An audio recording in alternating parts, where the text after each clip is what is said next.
I didn't want to go to camp. I said to my mom, I'm done. I don't want to go to camp. I've had enough camp. She said, sounds great. You're going on the Western trip. Really what happened, I have a twin brother. She signed both of us up, along with a couple of our friends. Also didn't really know what we were doing. And I loved it. It was amazing. It was fantastic. I had a great, great summer.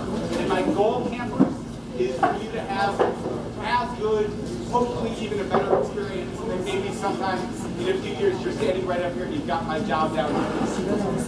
It's available. I'll give you the application. Okay.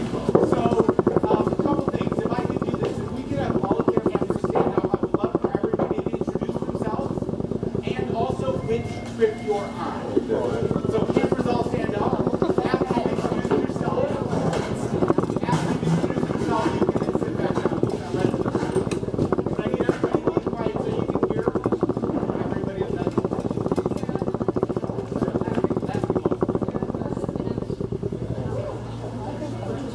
Hi, I'm Sarah Rasmussen and I'm on track one. I'm Cameron Rasmussen and I'm on I'm Lily Watson and I'm on track one. I'm Danielle Antor and I'm on trip one.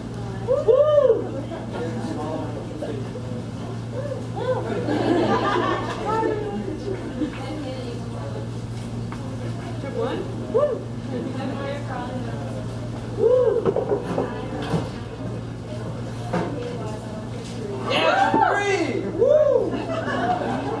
I'm Carolyn Strauss and I'm on trip two. Trip two. I'm Nikki Bradford and I'm on trip two. I'm Brooke Tuckman and I'm on trip two. Cole and Okay, now some other really special cheerleaders of sorts. We're fortunate that some of the staff were able to join. I don't know if we planned it that trip one staff and half of the campus it seems we're going to show up today. But either way, can you guys do me a favor, introduce yourselves a little bit about what you've done or who you are or whatever you want to do. I'm Marissa Horn. I just graduated from Michigan State with my bachelor's in social work. I kind of last summer, and I'm on trip three. Hi, I'm Marty Silver. I'm going to be a junior at the University of Michigan, studying neuropsychology. And I worked in Ohio last year, and I'm on Western. My name is Jason. I go to American University, which is in DC, studying international relations and finance. Last year I was in specialty, and I'm on trip one. Hi guys, I'm Josh. I am advisor of Greece. I've been in Tamarack for way too long. This is my second travel trip. I was in Western 2 years ago and Alaska last year. Okay, by a show of hands, who knows somebody that's been on a Western trip? By a show of hands. That's a great show of hands. I love it. Okay, who has a sibling that's been on a trip? Okay, fantastic. Were any of the parents here ever on a Western trip? Okay. Occasionally we have some parents, in fact, that were campers on a Western trip. What do you know about the trip? What have you heard? Fun, absolutely. What else? Beautiful. Campers, how about you? Have you heard anything? I saw people raise their hands. Everybody knows something that's been on the trip. Campers, what have you heard? This is amazing. I've never heard a group of campers like this quiet. I'm sure it won't last much more than like as soon as we keep going. Okay, the trip's a pretty remarkable experience. We really are a group-focused program, a community-oriented program. What that means is a group of 25 campers plus the 6 staff spending a summer hiking, camping, and hanging out together. Okay? We're a community, we are working together. If one person needs help, we're all helping.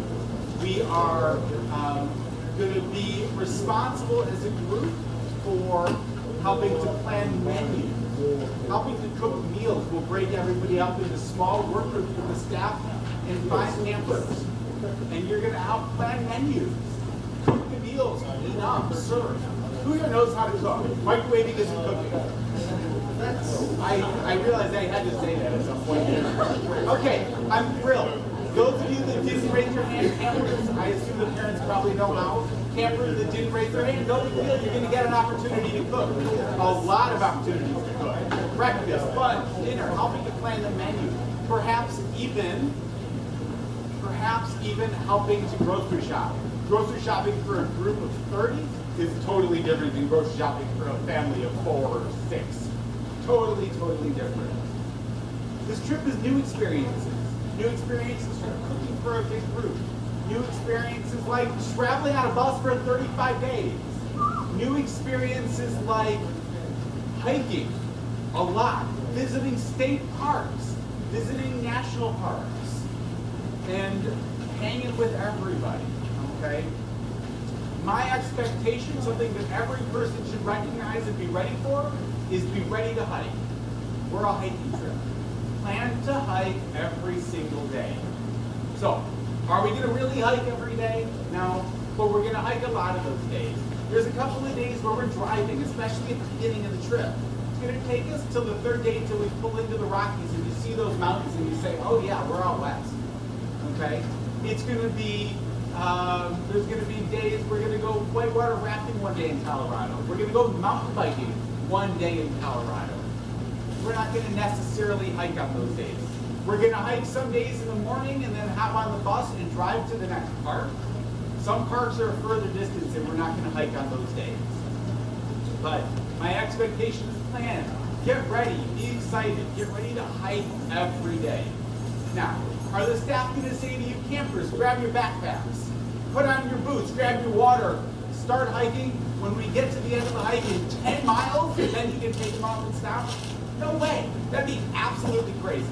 Okay, staff are gonna say, grab your boots, grab your backpack, put snacks in it, let's grab water, grab your cameras, grab your rain gear, it's probably gonna rain. By the way, thanks for coming in this stormy day.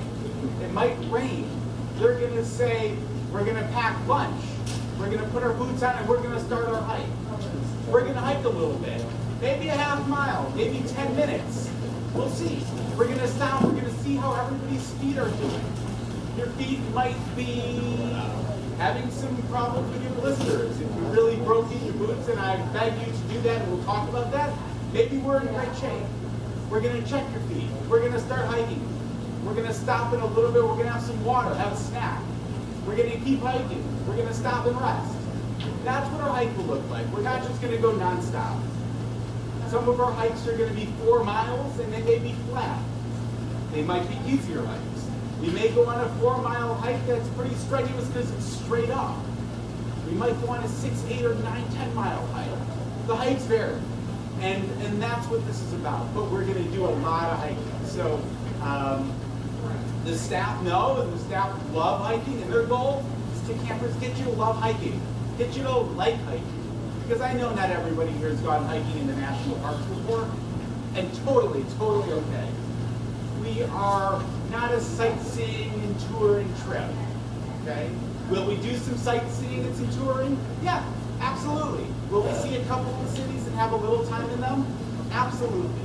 But our focus is in the parks. Our focus is going to be hiking and camping. As part of the trip, we're going to go on 2 backpacking trips. Those are going to be 2 3-day trips where we'll divide up into 3 smaller groups, 8 campers and 2 staffs.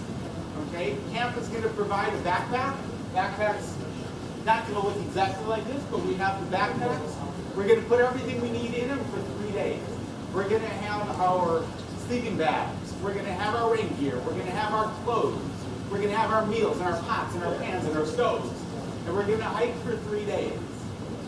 Okay, at the end of that 3rd day, we're going to come back together, give our friends hugs because we probably haven't seen them in so long. We're going to miss them so much. That's really what we'll do. On those trips, backpacks typically weigh right around 30 or 35 pounds. So you can sort of have in your mind what that weight will be like. The trip is not only a hiking trip. We're a Jewish experience. We are a Jewish summer camp. We're Jewish campers. We're Jewish staff, and we're hiking together. We're going to be keeping kosher. We're going to be having some of the most amazing Shabbat and Havdalah services in some of the most beautiful places you can imagine.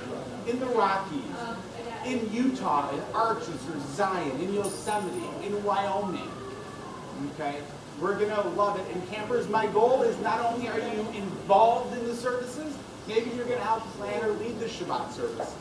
Maybe you're going to help plan some of the programs we do around the campfire in the evening. My goal is to make this trip as much about what you want this trip to be, with the exception of not negotiable. The trip is challenges daily. Okay, I'd be lying if I said to you won't encounter challenge. It's what it is, and as a group we get through those, and that's one of the best parts. One of the other kinds of challenges that you may face, but I hope not, is cell phone withdrawal. We have a no cell phone policy on the trip. No cell phones, please. Campers, don't bring them. Parents, don't let them. Don't smuggle it, don't sneak it. They don't need it. Cell phones aren't going to work most of the places we are. Don't bring them. I'll talk about how we're going to get around that in a minute. Also, electronics. We don't need electronics. Leave the electronics at home. The one exception to the electronics is a digital camera. A good digital camera, one that's going to take great pictures. And by good, I mean if your child is likely to drop it or lose it, not quite as good of a camera as if your child is really responsible and is going to take great care of it. But a great digital camera, lots of memory cards make such a difference when you return. Okay. Other things about this trip. Okay. Other things. We are on a coach bus, a 56-passenger, 45-foot air-conditioned coach bus. It is a huge bus, but imagine this becomes our home.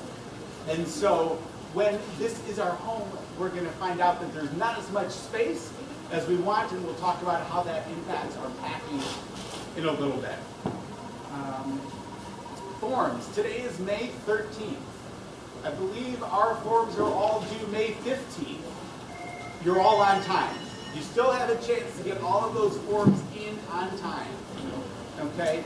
If you haven't gone online, you haven't started those forms, please, joking aside, if you can start working on those. We have a mountain biking waiver, which is sitting on the back of that ping pong table. Parents, if you want to fill it out, I will take it right at the end of the meeting. We have a whitewater rafting waiver. That waiver is an online form. There's a link on the website.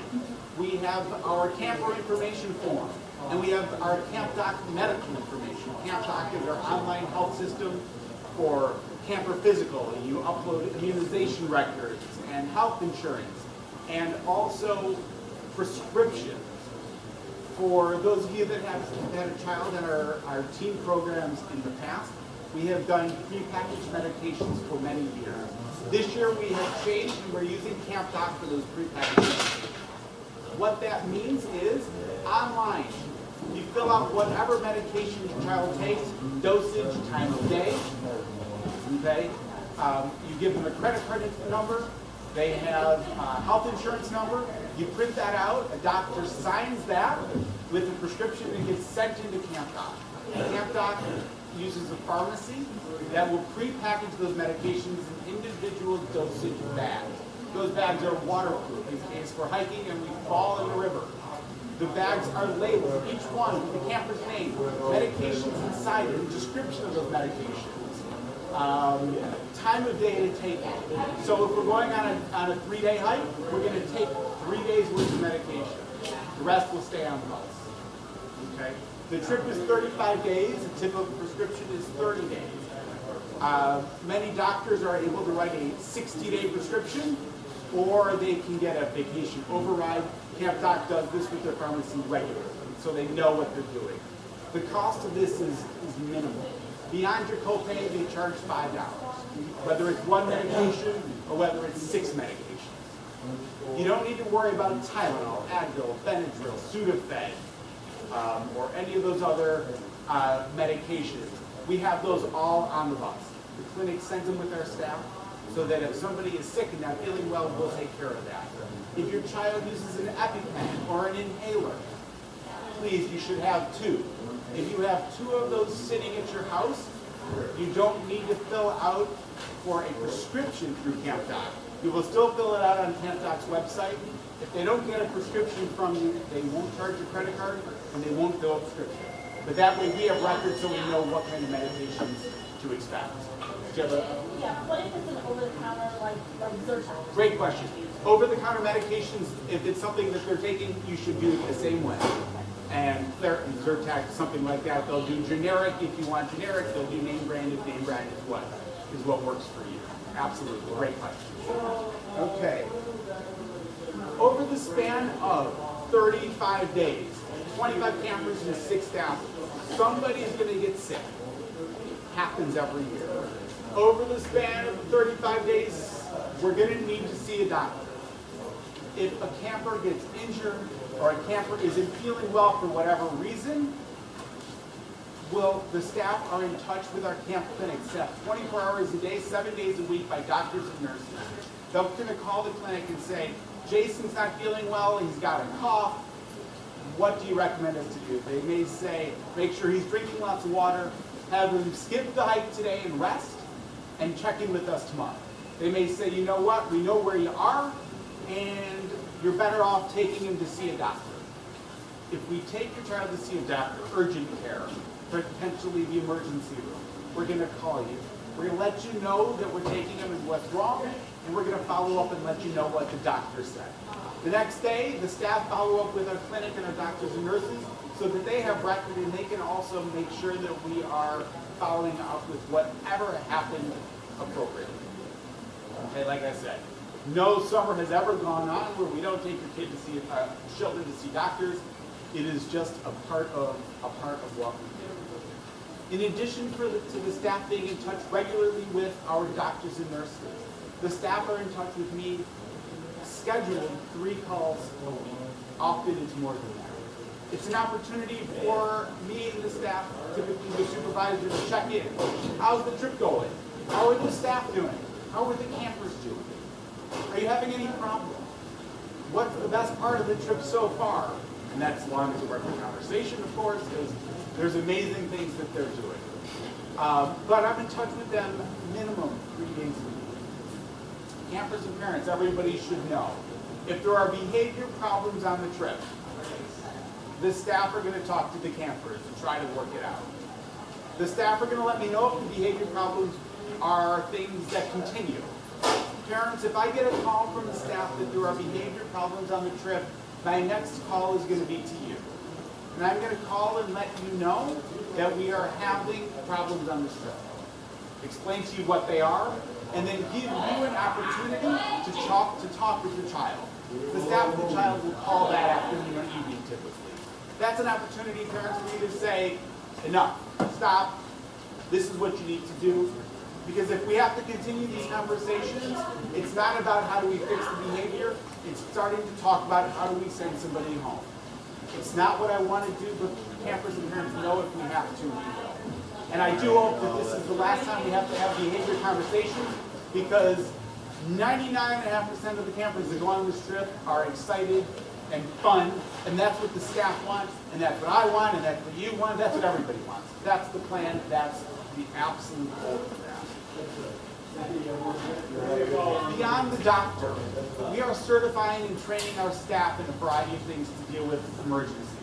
Number 1, in about 2 weeks, and I hope it's warmer, we're going to be at camp with a lifeguarding course through the American Red Cross, teaching our staff and certifying them as lifeguards, first aid, and CPR. The weekend after that, we have a wilderness first aid course that we provide to our staff. We bring in a company from the state of Washington that train and certify our staff in one of 3 programs: wilderness first aid, wilderness advanced first aid, or wilderness first responder. And they are progressive, so staff that have worked with me for 1 or 2 or 3 years taken more advanced course. Regardless of the course, they are all training the staff how to deal with emergency first aid situations where we're an hour or more away from a first responder. And that may be on the side of the highway. More typically, that's on a hike that we're on. So it's something that we take very seriously, and we make sure our staff are very, very well prepared for that.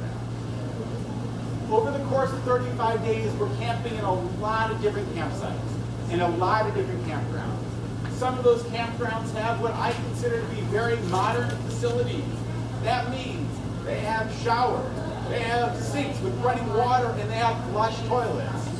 It's a great thing when that happens. Some of the campsites have modern facilities. They have flush toilets and running water in the sinks. Some of them have outhouses, okay? A little bit of everything. We're not going to have an opportunity to shower every day. We won't have an opportunity to shower every other day. Typically, showers are available at campsites about every 5 days. Okay? The bus smells wonderful. The bus driver doesn't think so, but I always try to convince them it's what nature is intended. Also, for the summer, although we have a large bus, with all of us, we have limited space. Each camper is limited to one duffel bag, and I'll talk about what to pack and how to get it all to fit in a few minutes. Okay. Who knows how to do laundry? Campers, who knows how to do laundry? Don't be shy, raise your hand. You should be proud that you know how to do laundry. About halfway through the trip, we're going to stop at a laundromat. Staff will buy a big box of detergent, and we will do laundry in the laundromat. It takes a couple of hours. Okay? If you don't know how, no big deal. You're going to learn, hopefully before the trip, but for sure on the trip. Whether it's one of your friends or one of the staff, you will learn, and we're going to stop, like I said, we'll do laundry. The weather out west, you will see snow. I've never made this guarantee, but I know you will see snow. Colorado had snow yesterday, 2 days ago. You're going to see snow in the Rockies for sure. In Arches, it is very hot. Typically gets to be 100+ degrees during the day. In that situation, we're going to wake up really early, 4 a.m. maybe. We're going to get that hike started early so that by 11, 12, 1 o'clock when the heat really hits, we're going to be hanging in the shade somewhere, potentially in some water where we can relax and cool off. Maybe one of those days you'll even have an opportunity to go on a sunset hike. Maybe 2 hikes that day. That's how lucky you'll get. Rain. Just like in Michigan, it rains out west. I've had summers where we've had 4 or 5+ straight days of rain. Regardless of the weather, it's not going to stop us from having fun. Regardless of the weather, it's not going to stop us from hiking. We may change our itinerary and modify our plans a little bit, but we will continue as scheduled. If we have a lot of rain and everybody's sleeping bags are soaking wet, we're going to stop at the laundromat. We're going to dry it so that we can stay warm. It's important that regardless of what we're doing, we're staying healthy, we're staying warm. And part of the packing list will sort of help with how that goes. A few other things. On that packing list, on the itinerary, at the bottom it lists mail dates. We stop at a post office twice where you can send us mail. It's a general delivery to the post office. It is a hold for delivery. That means we show up, we say we're Western Trip 1, and they give us boxes of mail. Parents, please send mail. We love getting mail. If you want to send a small package, you're welcome to. Please don't send food. Okay? Campers. In addition to your parents sending you letters, you're going to send them letters, a couple of postcards, at some point during the summer. It's a really nice thing to do. In addition to the mail. By the way, mail, when you mail to us, it takes 4 or 5 days. Give it some time. Please don't send UPS. Don't send it by FedEx. They will not be accepted at the post office. They will be turned away, and they will never be delivered. And they then float around. I don't know where, but they float. In addition, we have 2 scheduled phone call days listed on that itinerary. I know, I said no cell phone. The staff will have 3 cell phones, flip phones, that I send. They're prepaid, they have some minutes on them. We're going to go into an area where we do have cell service, and we're going to call home. Campus will have 5 at 10 minutes at the most to call and say, hi, I miss you. And you'll say it even if you don't mean it, because it's nice. You'll say, I'm having a great time, and I can't wait to share all the memories and the details, even if you really want to get back to hanging with your friends. And parents, when they call, you're going to say, I miss you, even if you don't. It goes both ways. That's how it works. 5 or 10 minutes. Those calls typically happen mid to late afternoon back here in Detroit. typically the day before, I'm going to send you an email and say, don't forget, even though I know you can never forget, don't forget campers are calling home tomorrow. Expect their calls between 3 and 5, 4 and 6, something like that is what I'll tell you. In addition to that email, parents, I send emails typically about twice a week. And I'll give you some updates on what the campers are doing, where they've been. Often I can get some campers on. Often the staff can get campers to write a couple of paragraphs about what they're experiencing. At which point, they'll read it to me over the phone, I'll type it out, and I'll send it to you. In addition to that, about once a week, I'll post photos. Staff have a digital camera on that trip with lots of memory cards. And about once a week, they mail that memory card to me. As soon as I get that, I post those photos. And as soon as they're posted, parents, you'll get an email with directions and a link exactly how to do it. Okay, so that typically happens about 2 or 3 times throughout the summer. Spending money. Spending money is always a big question parents ask me, and I'll give you a general recommendation in a minute. But some things that impact spending. Number 1, staff and campers. We're providing 3 meals a day and all the snacks you need on the bus. Okay, that said, campers sometimes like to buy a snack, and we give them some opportunity to do that while we're flying. Souvenirs. If you think a t-shirt should cost $25, it's probably $35. If you think a souvenir sweatshirt should cost $35, it's probably $50. It's just the gouging that happens in the national parks. Have a conversation with your children. What kinds of souvenirs are they buying? Are they buying them for themselves, for their siblings, for the dog, for the parents? Because that all impacts how much money they're going to spend. A couple of summers, I saw campers come up the bus with new sneakers and jeans. I don't know why. Doesn't have to happen. Okay. They do occasionally have a chance while we're in town potentially to buy a dinner or lunch for themselves. Regardless, we have food on the bus. We're always setting up food. The range that campers typically spend is between $300 and $400. Campers have spent $150 and been fine. And campers have spent a lot more than that. Okay, and a lot of it depends on the types of souvenirs and the shopping that they're going to try to do. My recommendation is some families like to send prepaid or reloadable credit cards. Some parents like to send just a typical credit card or a Visa Bucks type of card. Some parents will send cash. Regardless of what it is, campers are responsible for their own money. And that's something that they will keep in a bag on the bus and either wear with the bus or the bus is locked. Okay? And I'll talk a little bit in a minute how that's going to work out. But it's important that you have a conversation about spending and shopping and what type of money and a budgeting. Okay? Other things, regardless of how you do it, I would recommend everybody start with cash. Some cash. Not everywhere will take a credit card. And finally, every camper, when they come to the bus on the first day, the day the trip departs from Adat Shalom, they'll bring their duffel bag and their backpack. They should also bring an envelope with $25 in it. We collect that money.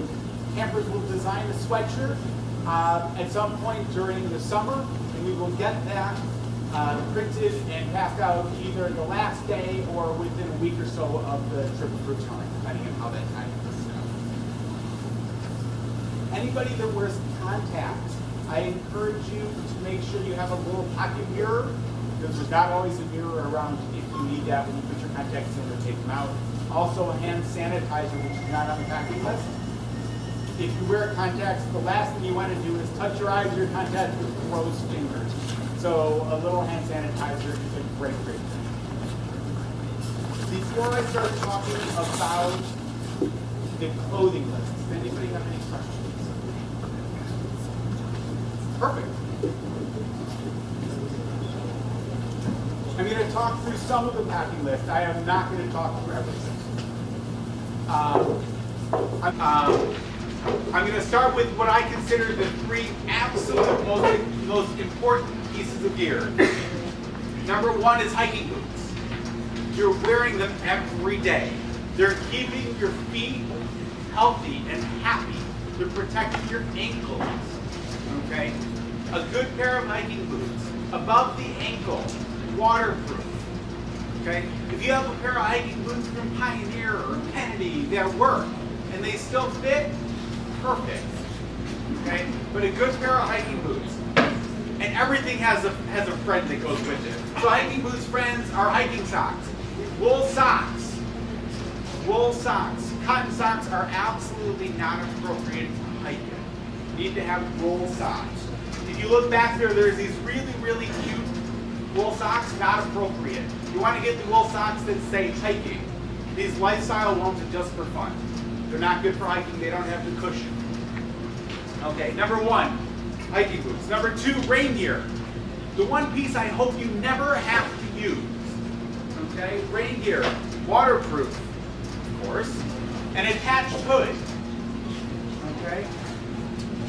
The second part to the rain gear are rain pants. Rain pants. Rain pants are going to do a couple things along with that rain jacket. If it gets cold out, we're going to start to layer. We're going to put our long underwear on. We're going to put our hiking pants and our fleeces on. We're going to put our rain gear over it. It's the layering that helps. So they're going to keep you dry if it's raining when you're hiking. Also, if you see snow and you want to go sledding a little bit in the Rockies, second purpose. The third absolute most important piece of equipment is a sleeping bag. Every camper should have a 20-degree mummy-style sleeping bag. Synthetic still. No down and no cotton. Down and cotton are great until they get wet, in which case they don't insulate and they won't keep you warm. Okay? Every sleeping bag should have a stuff sack. The second piece of the sleeping bag is a sleeping pad. Okay? No matter how good of a job you do at setting up your tents, moving all the sticks and rocks and twigs, this is going to do a couple things. It's going to give you a little cushion. It also insulates you off of that cold ground. Okay? There's this kind that rolls up. There's a kind that does like a accordion. There are also kinds that inflate. My recommendation is not to do that. One, they cost a lot more money, and two, if they get a hole, they're useless. Okay? Other items on the packing list. And as I'm going through, yes, there is amazing stuff here in Moose Jaw, and they're going to give you a 20% discount on anything you choose to purchase today. But if you have a fleece at home, you don't need to buy new. Okay? Just make sure it's in good shape. One thing I didn't mention about the hiking boots is breaking them in. Hiking boots need to get broken in. It's going to help avoid blisters. When you break them in, wear your wool socks. 3 weeks of pretty regular, constant use. Okay, 3 weeks. Wear them to school with your backpack. Put them on after school. Put a backpack on your back, your wool socks on your feet, and go for a hike. The other thing you're doing with your boots by breaking them in is you're getting your feet